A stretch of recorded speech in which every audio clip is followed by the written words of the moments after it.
Você vai assistir, a partir de agora, a programação religiosa do seu canal 10. Pois o Deus da montanha é o mesmo do vale, não deixa só, velando está,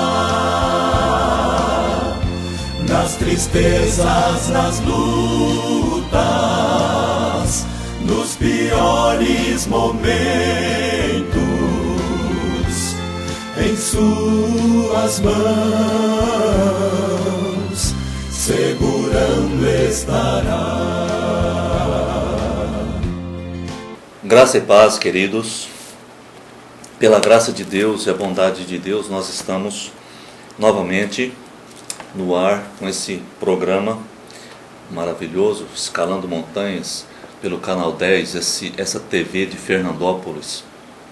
Não só a primeira de Fernandópolis, mas que é uma bênção na vida dessa cidade, porque procura trazer programações nossas. Então isso é muito positivo. Deus te abençoe, abençoando você, sua família, seus queridos, seus negócios, sua vida, enfim. Nós estamos aqui para meditar na palavra de Deus. Essa é a finalidade do nosso programa, meditar na palavra de Deus. E então nós vamos fazer isso com fé, com simplicidade, mas com o máximo de honestidade que nos for possível. Porque meditar na Bíblia com desonestidade é muito ruim. Eu não pretendo mesmo. Eu não pretendo fazer isso. Nem sequer para me defender de alguma coisa que eu possa imaginar. Não. Porque a palavra de Deus não pode ser distorcida. Isso não vai dar certo. Então nós vamos falar aquilo que o Espírito Santo nos encaminhar para falar. Se a gente não souber alguma coisa, então é melhor não dizer nada. Porque se eu não sou obrigado a saber tudo e de fato eu não sei, Deus sabe. E Deus completa toda a obra que um homem queira fazer com honestidade, com sinceridade, com verdade, Deus completa. Então a gente fica tranquilo. Então que Deus te abençoe muito, todos vocês que nos assistem e que oram por nós, que nos abençoam, todos vocês sejam de fato abençoados nesse momento. Fique na paz de Deus e fique comigo, fique junto, mas em oração, porque às vezes a sua oração a favor de alguém, de uma outra pessoa, poderá, sim, por tabela, né? Por tabela, Deus usa uma outra pessoa para falar com alguém com quem você quer que Deus fale. Esteja em oração, Deus nos abençoa demais, demais. Vamos ler então em João, no capítulo 19, no versículo 23, que dá continuidade ao que vimos fazendo. Os soldados, pois, quando crucificaram Jesus, tomaram-lhe as vestes e fizeram 4 partes, para cada soldado uma parte. E pegaram também a túnica. A túnica, porém, era sem costura, toda tecida de alto a baixo. Eu vou parar um pouquinho no versículo 23, porque, veja bem, os soldados, isso não é de hoje, né? Isso é de sempre. A corrupção é uma coisa que vem de sempre. Os soldados não tinham direito na roupa de Jesus. A família deles sim, mas os soldados não. Eles pegaram as roupas, fizeram 4 partes para dividir um pouco para cada um. Mas havia uma roupa que não dava para ser repartida. Não havia costura, porque cada um pegaria um pedaço do pano, seria honesta repartição. Veja bem, honesta repartição. Como a túnica era feita como que de um tecido único, ela era todinha tecida, pronta, não dava para dividir. Então veja o versículo 24. Disseram, pois, uns aos outros: não a rasguemos, mas lancemos sorte sobre ela para ver a quem caberá, e para se cumprir a Escritura. Repartiram entre si as minhas vestes, e sobre a minha túnica lançaram sortes. Assim, pois, o fizeram os soldados. O Salmo 22, que é um salmo messiânico, falava isso. Mas o escritor daquele salmo jamais imaginou que aquela revelação que o Espírito Santo lhe dava naquele momento, muito antes de Cristo, se referia ao momento da crucificação, quando as roupas de Jesus seriam repartidas entre os soldados e a sua túnica seria repartida por meio de sortes, jogando o dadinho para ver quem ganhava. Olha que coisa impressionante. Isso aconteceu para se cumprir a Escritura. Eu quero te dizer, meu querido, que a Escritura será literalmente cumprida, toda ela. O que já foi cumprido, que, por exemplo, as profecias sobre Jesus, a primeira vinda de Jesus. Agora vêm as profecias sobre a segunda vinda de Jesus, sobre os acontecimentos dos últimos tempos. Não ficará uma vírgula, um acento. Isso significa que tudo que Deus falou será cumprido.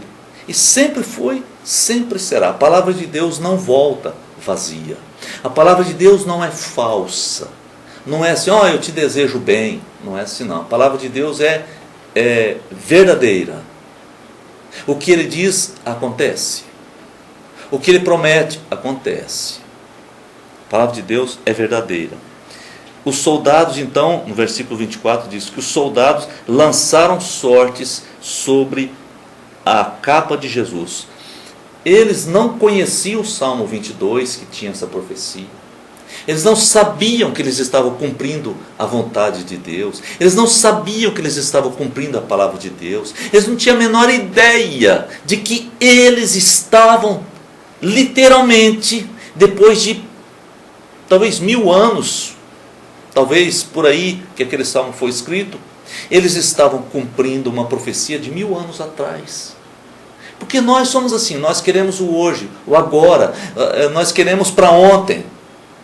Deus pode esperar 1000 anos, Deus pode esperar 600 anos, para Ele não faz diferença, porque Ele estará cumprindo todo um projeto que Ele fez na eternidade, e o seu projeto será literalmente cumprido. Versículo 25 diz: e junto à cruz estavam a mãe de Jesus e a irmã dela, e Maria, mulher de Clopas, e Maria Madalena. Vendo Jesus, sua mãe, e junto a ela o discípulo amado, disse: mulher, eis aí teu filho. Depois disse ao discípulo: eis aí tua mãe. Dessa hora em diante o discípulo a tomou para casa. Os versículos muito interessantes, porque diz que ali, junto à cruz, vendo todo aquele processo, estava Maria, mãe de Jesus, estava a irmã dela, estava a outra Maria, estava a mulher que era mulher de Clopas, e estava a Maria Madalena. Nós vimos aqui 4 Marias, ou 3, pelo menos 3 Marias.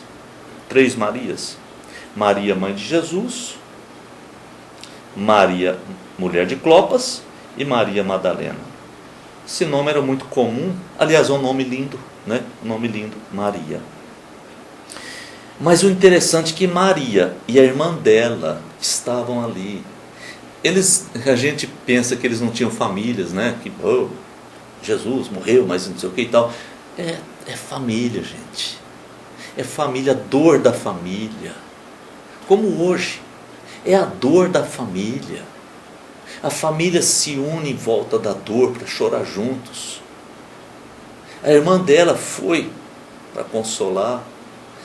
Jesus disse a João: eu quero confiar minha mãe a você, o cuidado que você vai ter com ela, você vai ser aquele homem que vai estar sempre dando suporte à minha mãe. Eu confio em você, João, você é meu melhor amigo, mais íntimo amigo. Então Jesus não estava sozinho, a família dele estava junto dele. Eu, às vezes, lendo Atos, eu vejo Paulo, e mesmo nas cartas, algumas cartas, Paulo passando por privações, provações, açoites, surras, perseguições, e familiares dele tentando ajudar. Familiares, a questão da família sempre foi assim, os familiares unidos. Aqui fala da família de Jesus. É claro que não vai contar tudo sobre toda a família, o sofrimento que a família teve, mas os familiares estavam juntos, vendo as dores de Jesus, vendo repartir as vestes, jogando sorte sobre a túnica. Eles viram tudo, aquilo ali, as pessoas frequentavam aquilo, viam aquilo. Aquilo não era feito às escondidas, escuras, não. Era tudo feito para todo mundo ver mesmo. E foi muito terrível, muito terrível. E até hoje, nosso coração é baqueado quando a gente começa a ler essas coisas. Versículo 28. Depois, vendo Jesus que tudo já estava consumado, para se cumprir a escritura, disse: tenho sede. Estava ali um vaso cheio de vinagre. Embeberam de vinagre uma esponja e, fixando-a num caniço de isopo, lhe achegaram à boca. Quando, pois, Jesus tomou o vinagre, disse: está consumado. E, inclinando a cabeça, rendeu o espírito. Aí então ele morreu. Jesus disse: tenho sede. Sabe, há muitas ideias. Alguns acham que Jesus era um mero homem. Outros acham que Jesus não era homem, era Deus. Outros acham que Jesus era um homem que se purificou tanto que Jesus era perfeito. Eu quero te dizer que, de fato, tudo isso é por causa da dificuldade de compreensão. E ninguém vai conseguir compreender, entender, discernir essas coisas. Nós podemos, pela fé, crer, compreender o amor de Deus, aceitar que Deus nos amou, aceitar quem é Jesus, mas nós não podemos explicar. Nós não podemos, não conseguimos explicar. Porque a gente pode chamar, como os teólogos chamam, de Jesus de o eterno Deus-homem. O eterno Deus-homem. Então acho que é uma definição perfeita. O eterno Deus-homem. Não explicou nada? Não explica. Porque está acima do que o homem pode compreender. Hoje, nós não compreendemos o cérebro humano. Se alguém disser para você que compreende o cérebro humano, está te enganando, está mentindo para você. Não existe cientista no mundo que entende o cérebro humano. Não existe. Ele não entende aquilo que ele pode pôr a mão. Pode fazer exames elétricos. Pode tirar todo tipo de exames do cérebro. Ele não consegue compreender o funcionamento do cérebro. Imagine a composição. Claro que não. Tudo que nós escutamos parece muito completo. Está tudo completamente incompleto. Está tudo mal explicado. Como que nós vamos compreender aquilo que salta para a eternidade? Impossível. Se nós não compreendemos o que pomos as mãos, você está pensando que o homem já foi ao fundo do mar? Está enganado. Está enganado. Está enganado. O homem não foi nem ainda no fundo do mar, que é aqui na terra.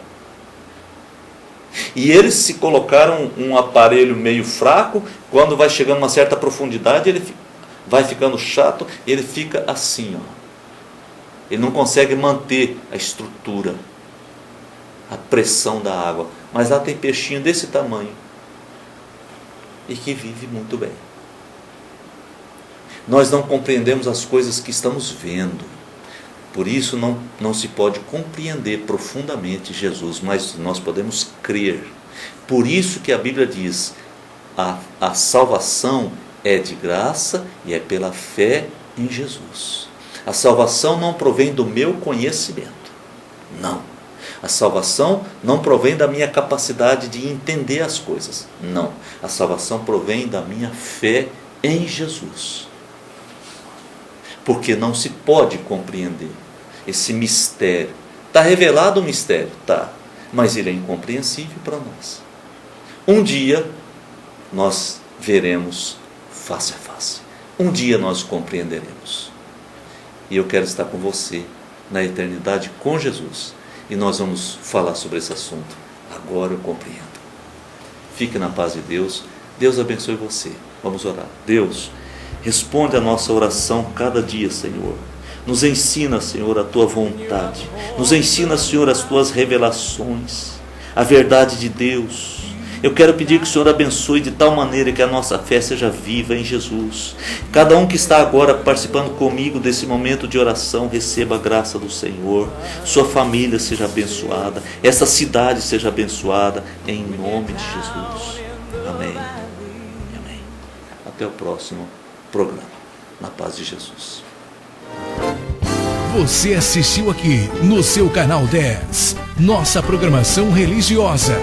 Amanhã estaremos de volta no mesmo horário. Muito obrigado pela sua audiência. Pois o Deus da montanha é o mesmo do vale, não deixa só, velando está, nas tristezas, nas lutas, nos piores momentos, em suas mãos segurando estará.